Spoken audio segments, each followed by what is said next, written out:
There are many lessons that we learn in life, but I think one of the important ones is the very unique rule of racing. And that's, even if you don't win, it's the taking part that counts.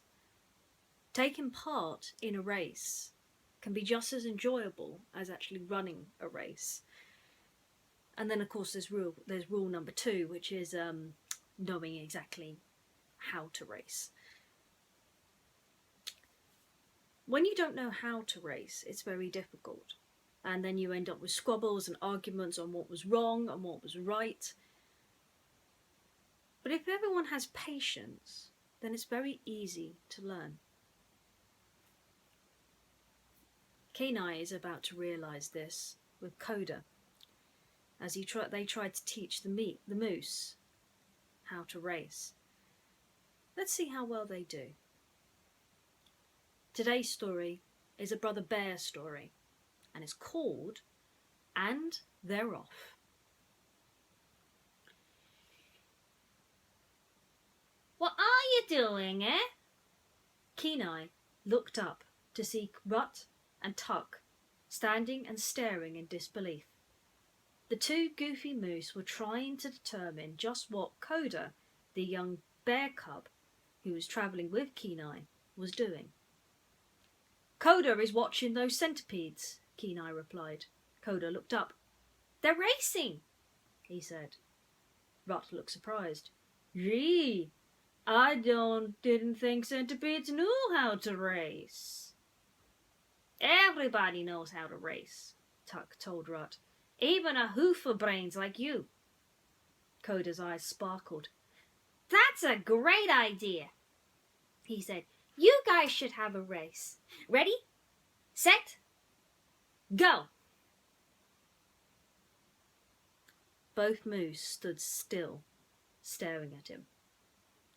What are we doing? Rut asked. You're just supposed to go, Coda cried.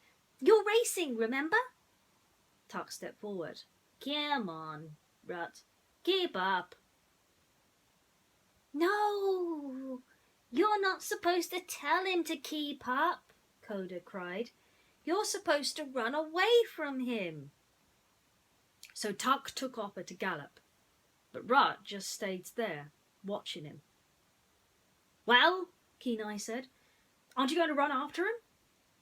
Run after him? Why would I do that, eh? The moose looked confused. Coda growled with frustration. Because that's what you do in a race. Rut nodded. Then he ambled off after Tuck.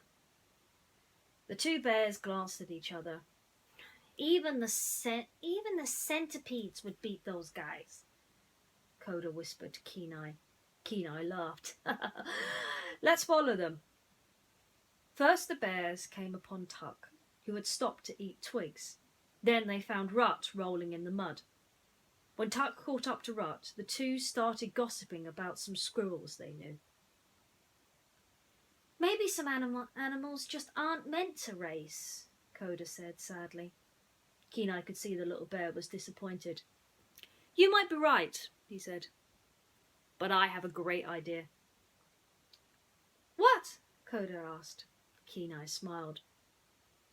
Race you to the river, he cried, and he took off with Coda, chasing him happily, laughing all the way. I think Kenai was right to ask Coda for a race. It certainly would help cheer the little bear up. I think the moose have a lot to learn, but they'll get the hang of it someday. Kind of like the race of life, really. I have to go. It's getting late, and it's time for your bedtime. Hope you'll join me again tomorrow. I'll see you around. Bye for now.